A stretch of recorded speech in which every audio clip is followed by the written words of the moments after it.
Hello my beautiful mates and welcome back to my channel. In the past couple of days I've been feeling very sick, so I decided to make this cute froggy with a flower hat to keep me company. I've tried to make the design as simple as possible so it is easy for anyone to follow along. If you wish to try this cute sculpting idea, you'll first need some clay. I use Super Sculpey, which is a polymer clay that only dries when baked. However, air dry clay should also work if your budget is tighter. To create the inner structure of our frog, we will need some aluminum foil. Any brand will work fine, but I recommend getting one on the thicker side because it holds shape better. To roll thin sheets of clay, I use a clay rolling pin. However, any plastic circular object like a bottle should work just fine. For clay shaping, I use a variety of silicone tools, stainless steel tools, ball tools, and of course my fingers. If you cannot get clay sculpting tools, stuff around your house like toothpicks, butter knives, and circular pen caps should do the trick.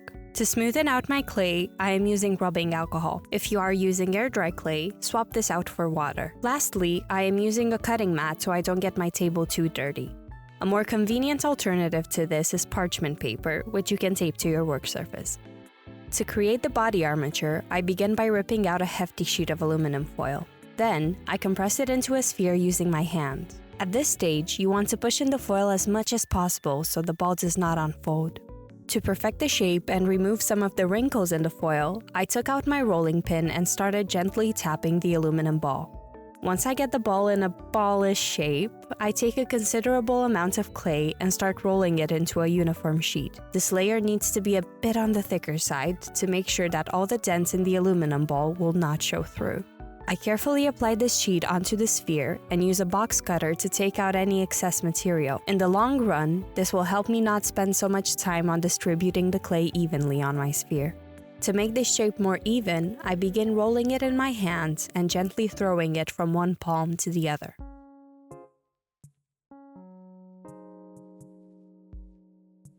Sometimes I even roll it across my working mat, but I'm not sure if that's actually useful or just fun. I will get back to you on it once I do it some more though.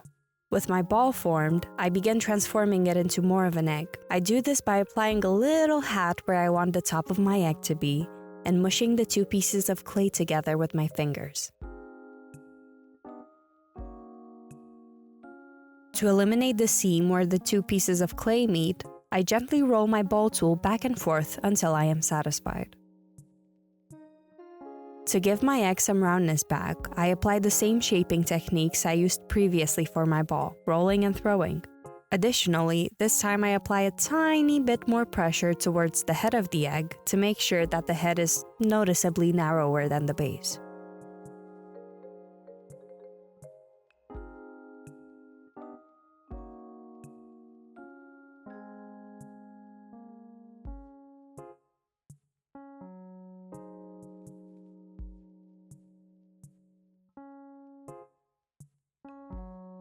This part takes surprisingly long if you want a smooth egg shape, but it does pay off in the end. Just make sure to never press your fingers in too hard, otherwise you will create dents. After finishing my frog's body, I begin making its eyeballs. I first roll a small ball of clay and cut it in half with a blade. I take each of the hemispheres and gently push them around to make sure that they have a round shape.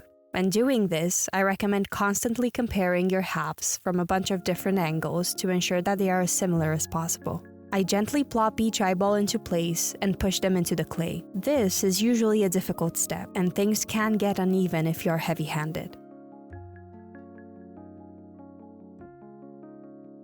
While I'm at it, I also push in some nostrils and blend them out with my silicone tool so that the dents don't look very harsh.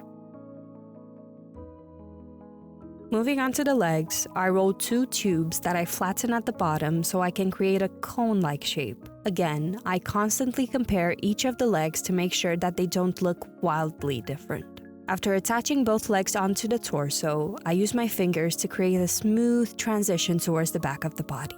For angles that are too hard to blend using my fingers, I resort to gently rolling my silicone tool or pushing the clay around with a stainless steel tool. To make my froggy legs a bit more interesting, I dented them using the ball tool. At this point, I felt like the frog needed a bit more variety in its lower part to balance the face, And after some testing, I found that foot dents were the best mix between simple and interesting. Also, bonus points for feeling very nice to the touch.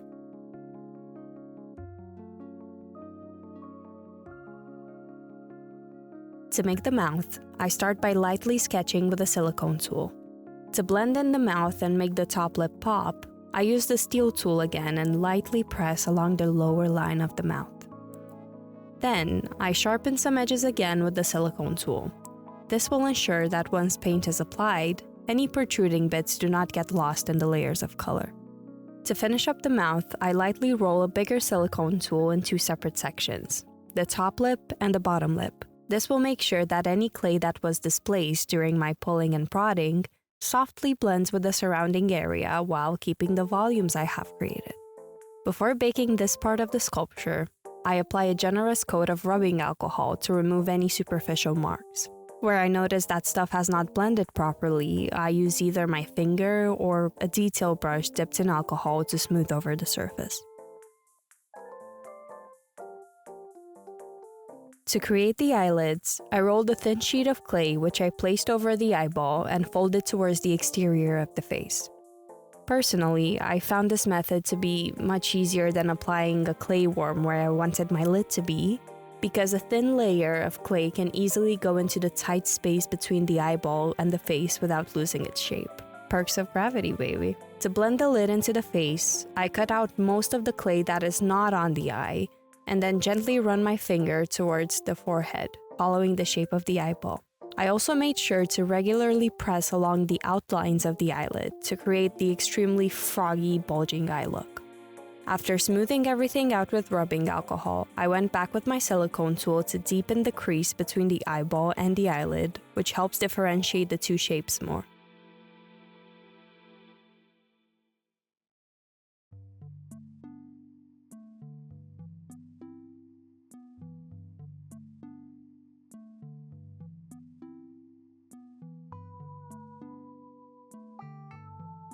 Now that our frog is ready, let's get into the flower hat.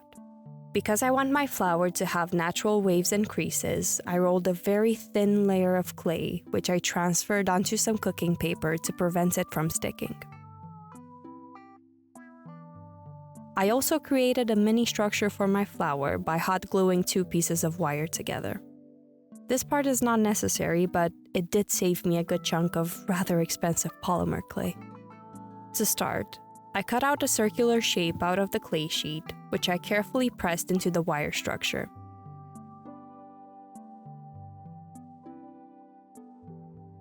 To avoid my flower from looking clumpy, I cut out any excess clay and thinned out the edges of the hat.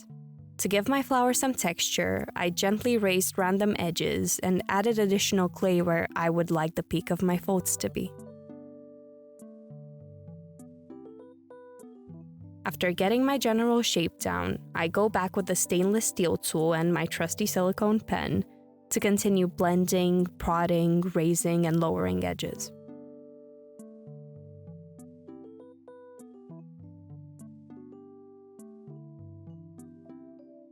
In the end, the result should look a lot like a flowing skirt. Not exactly a flower shape, well, maybe more like a trumpet vine, but flower enough. The last and most important step of this flower sculpting part is the rubbing alcohol wash, which softens any hard edges created by the tools. Before baking this entire cute boy, I also put a stick through the top of the flower to create space for what will later become my flower stem.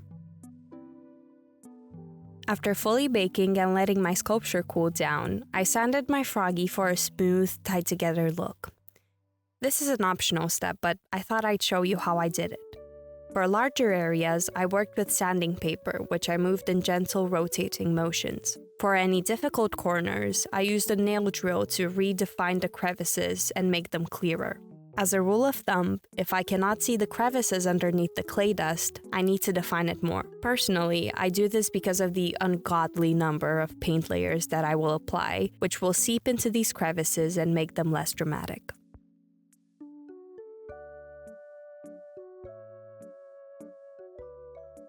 When I'm happy with my results, I dust off the froggy and waterboard him just so I make sure that there is no dust on the surface. Otherwise, the color layers might look clumpy or not stick. The final step of the sculpting section is attaching my flower stem. Instead of creating it from a clay worm, I decided to actually super glue a piece of metal wire into the hole I have created so I don't have to cure the entire sculpture again. Because I want my frog to have a vibrant green color, I first need to counteract the gray clay with some white. For this, I work in thin, watered-down acrylic paint coats with as little product as possible on my brush. This is a long and time-consuming process because you need to let the layers fully dry in between color washes to avoid color lifting. If you have some extra money to spare and would like a quicker alternative, I've heard that miniature paints can reach the same level of opacity with a minimal number of layers. After getting a relatively uniform layer of white on my frog, I start applying the green in a similar fashion. At this stage, I am careful to cover every nook and cranny of the surface, whilst trying my best to avoid areas that I know will be a different color, such as the eyes. Once I am done with my green coats, I clean up the eyes and tongue with some white paint so that the green does not show up under any additional colors.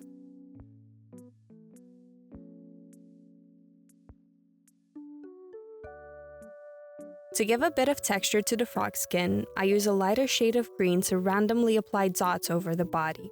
If you feel like the texture is too jarring, you can always gently tap your finger on the area to soften things out. Because I felt like the bottom region was once again getting a bit lost, I applied a handful of light green layers to the indents I made for the toes. I think this allows those indents to pop while also indirectly making the dots on the skin seem less bold. For the tongue, I mixed a light pink color, which I applied using a detail brush.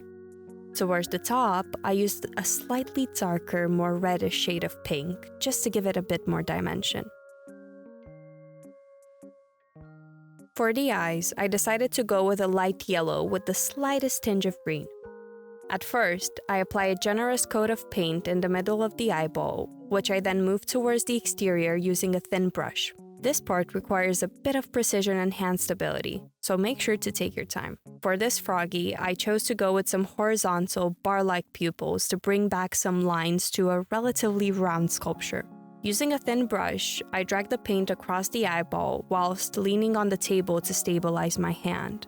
Although the left eye came out fine, I did have a hard time with the right eye. Thankfully, because we are using acrylic and the eyeball color is fully dried, I can simply erase my failed attempt at a pupil using a wet brush, some tissue, and the same color I used for the eyeball. Remember, you can always fix your mistakes when painting on clay, especially in acrylic. Just make sure to listen to your gut and remove your mistakes rather than trying to fix them by overworking the area. After cleaning up my edges a little bit, I let the froggy fully dry before moving on to the flower hat. Because I wanted the folds of my flower to be gray, but I fully knew I could not get into all of those nooks and crannies with my brushes, I chose to use a dry brushing technique.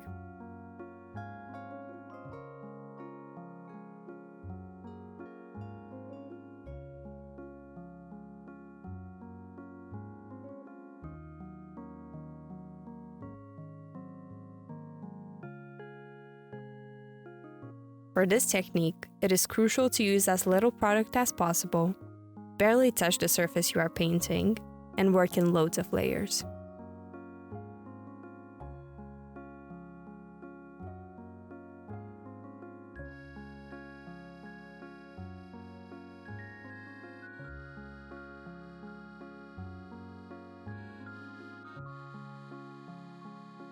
After getting my desired level of contrast, I clean up the delimitation area between the flower and the skin using a detail brush loaded with green. Lastly, I finish up the flower by painting the stem with the same shadow shade I used for my pupils. By this point, I had noticed that although I liked the colors, the eyes, tongue, and feet had some really ugly brush marks on them. To fix this, I covered them with a generous layer of gel nail top coat, which is a type of UV resin, to give them a smoother look. From here, the last thing left to do is seal everything with a setting spray. I did not film this part, but I applied around 2 spray coats and let them dry overnight. With all of this said and done, we have successfully created our froggy companion. Let's see him in all of his glory.